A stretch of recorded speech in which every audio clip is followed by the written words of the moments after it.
Capítulo 4.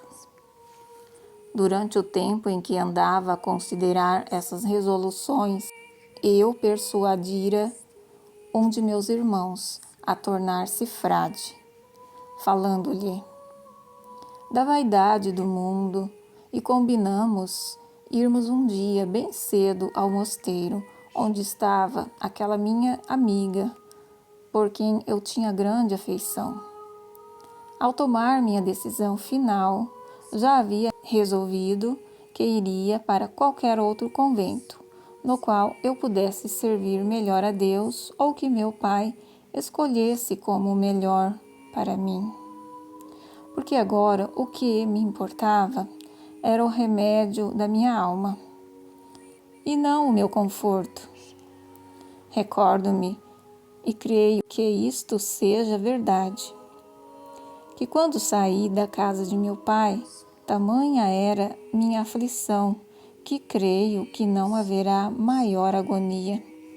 Mesmo quando eu expirar, era como se todos os ossos de meu corpo se desconjuntassem, pois como eu não tinha amor a Deus para contrabalançar o amor pelo meu pai e por meus parentes, tudo exigia de mim uma força tal que, se o Senhor não me tivesse ajudado, minhas próprias reflexões não teriam bastado para manter-me em meu propósito.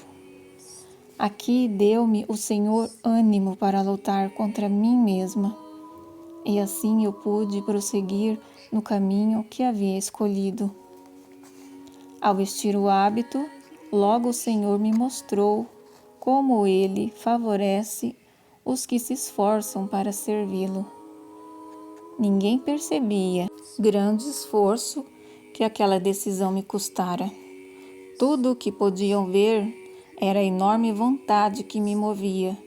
Naquele momento senti uma enorme alegria, um contentamento que jamais me abandonou.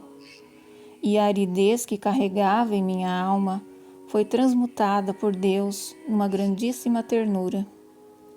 Deleitavam-me todas as coisas da religião, e é verdade que às vezes, quando empregava em varrer o chão, o tempo que antes costumava desperdiçar com distrações e enfeites, lembrava-me, de repente, que estava livre daquilo, e então sentia uma satisfação que me espantava, porque não podia entender de onde ela vinha. Quando me lembro disso, convenço-me de que nada que eu venha a propor-me será jamais tão difícil ao ponto de fazer-me desistir de realizá-lo. Porquanto minha experiência me diz que, quando me determino a fazer uma coisa exclusivamente por Deus, Ele quer, mas que meu mérito seja maior, que antes de eu iniciá-la, minha alma sinta aquele espanto, e que este seja o maior possível, porque maior e mais saboroso se tornará assim o galardão que depois receberei. Sua Majestade recompensa um tal ato ainda nesta vida, mas por vias que só podem ser entendidas por quem recebe o prêmio merecido. Isso sei, por experiência, como disse, em muitas coisas difíceis, portanto, se coubesse a mim dar conselhos a uma outra pessoa, eu jamais lhe recomendaria que, tendo sido tocada por uma boa inspiração, ela se deixasse levar pelo medo e desistisse de pôr em prática o que havia proposto, pois quem quer que viva uma vida de renúncia exclusivamente por Deus não tem por que temer qualquer fracasso, já que Deus é todo-poderoso. Bendito seja Ele para sempre. Amém.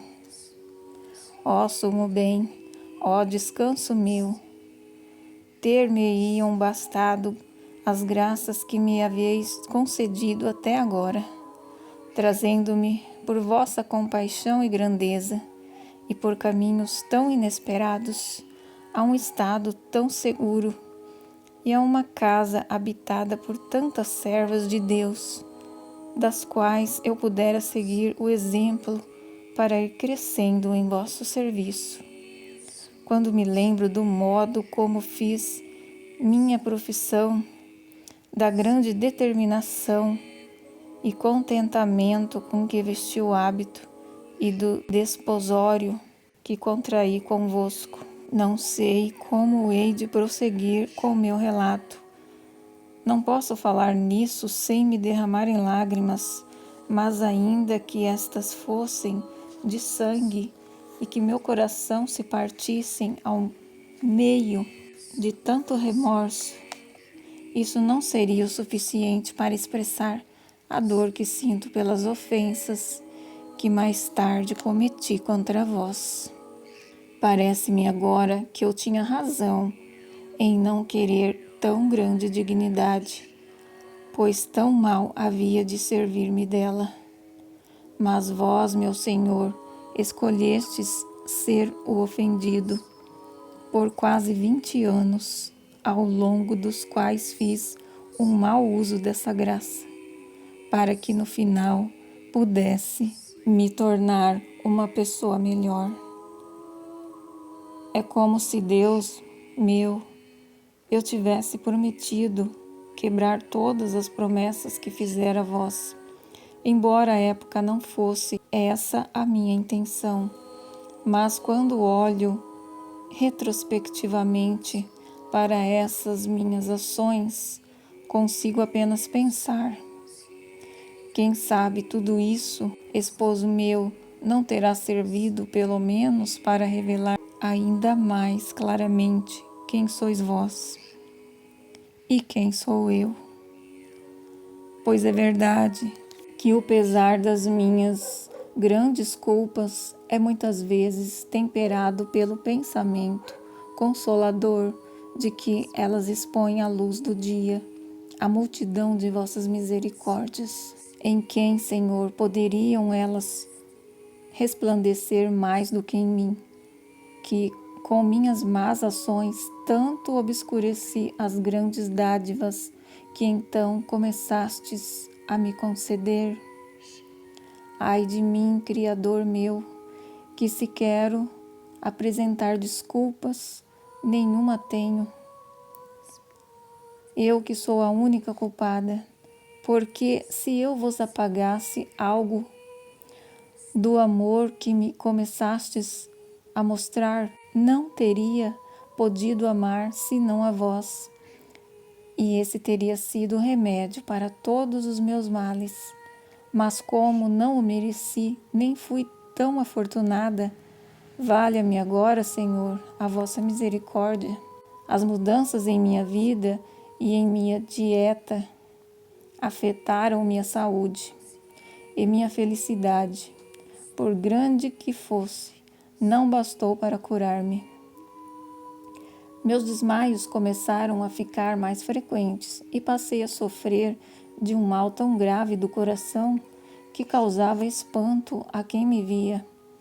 A isso somaram-se ainda muitos outros males, de maneira que passei o primeiro ano num estado de saúde muito precário, embora creio não ter ofendido muito a Deus durante esse período. E como a doença era tão grave que me privava quase sempre dos sentidos, sendo que algumas vezes eu perdia totalmente a consciência, eram grandes os esforços que meu pai empreendia para buscar um remédio para os meus males.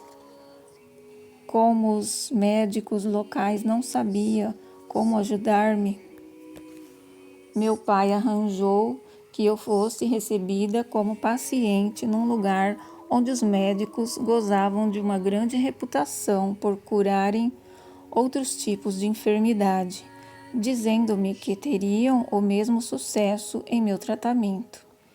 Parti então para esse lugar, acompanhada da amiga de quem falei mais acima. uma das mais antigas freiras naquele convento, onde não se fazia voto de clausura.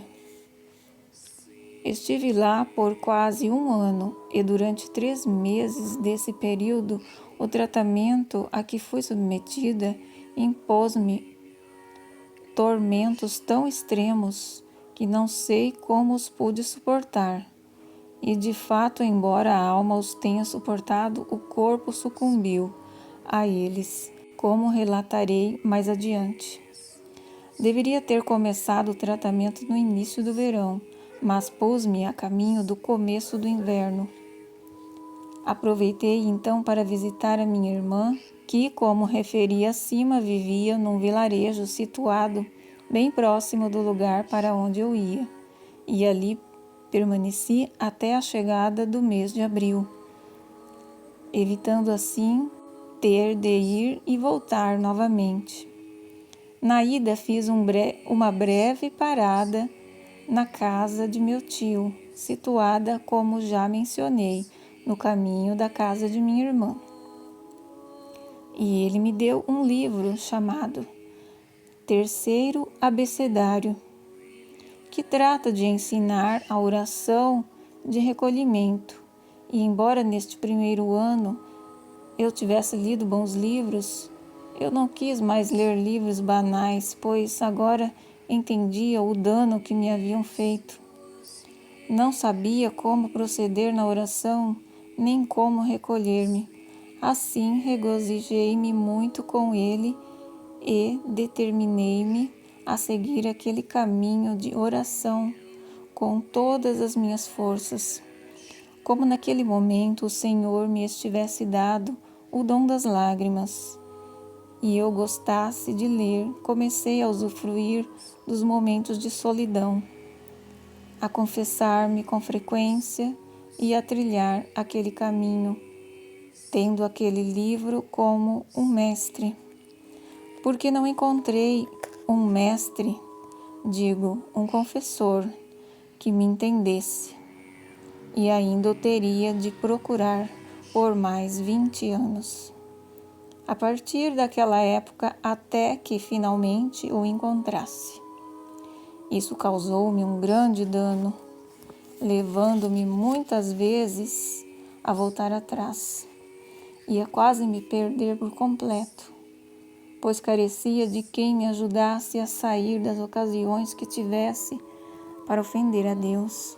Nesses princípios, Sua Majestade começou a conceder-me tantas graças que no fim desse tempo em que estive aqui, um período de solidão que durou quase 9 meses, embora eu não estivesse tão livre de ofender a Deus quanto o livro o prescrevia, o que, de resto, eu tampouco o desejava.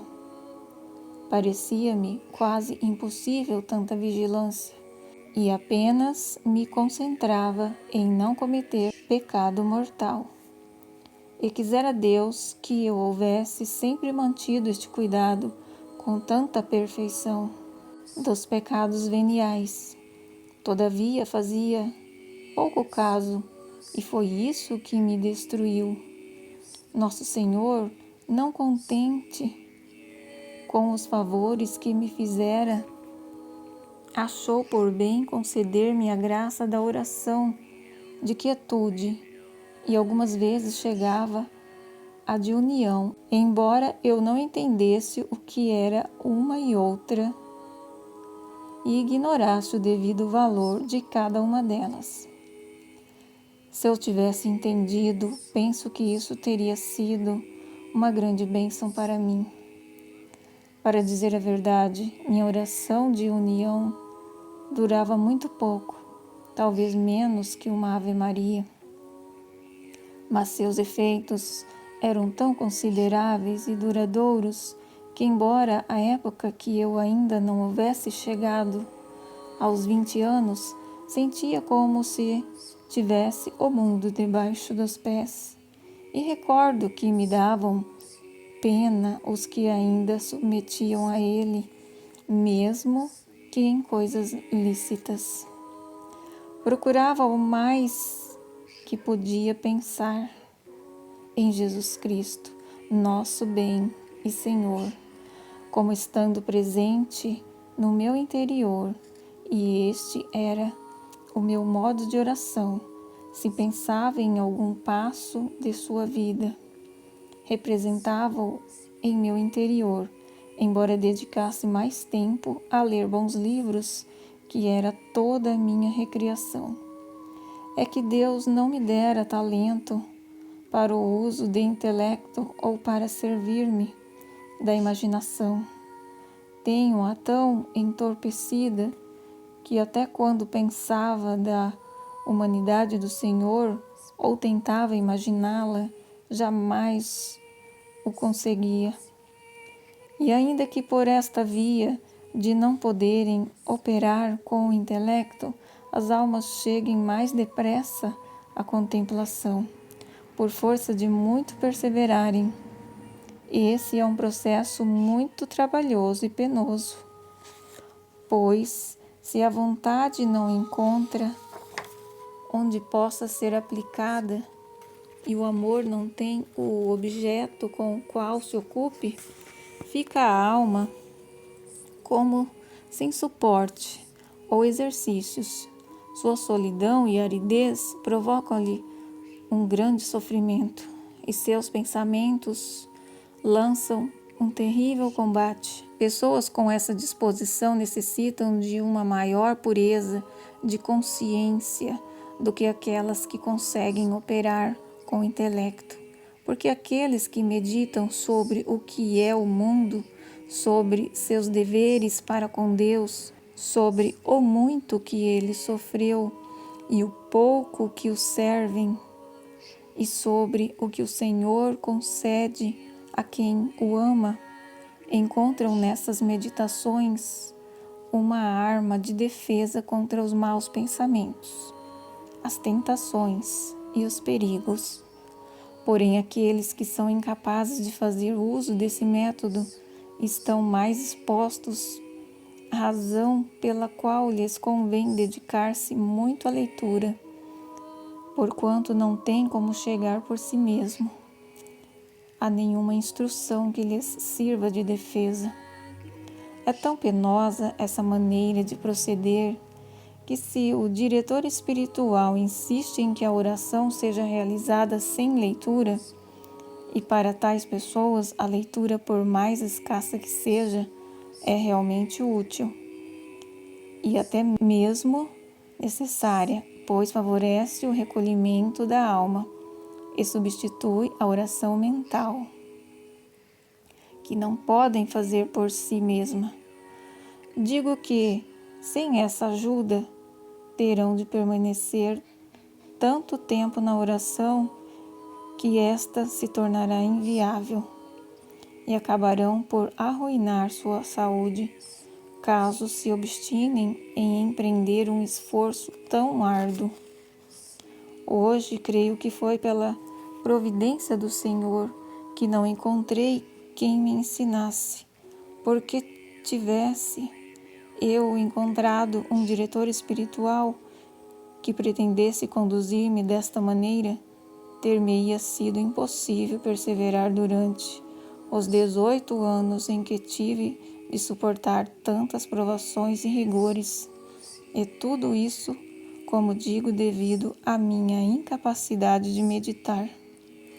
Em todos esses anos, a não ser depois de comungar, jamais ousei começar uma oração sem um livro diante de mim. Sem ele, minha alma experimentava um medo de rezar tão grande como se tivesse de enfrentar sozinho uma multidão de inimigos. Com esta ajuda que me servia de companhia ou como um escudo, com o qual eu podia aparar os golpes de tantos pensamentos, eu me sentia consolada porque normalmente não sofria de aridez. Se me faltasse um livro, logo se me perturbava a alma, e meus pensamentos punham-se a vagar sem rumo, assim que começava a ler. No entanto, esses pensamentos eram docemente recolhidos e a alma voltava à sua ordem original. Muitas vezes, o mero fato de ter o livro em mão já era o suficiente. Às vezes lia pouco, outras muito, de acordo com a graça que o Senhor me concedia.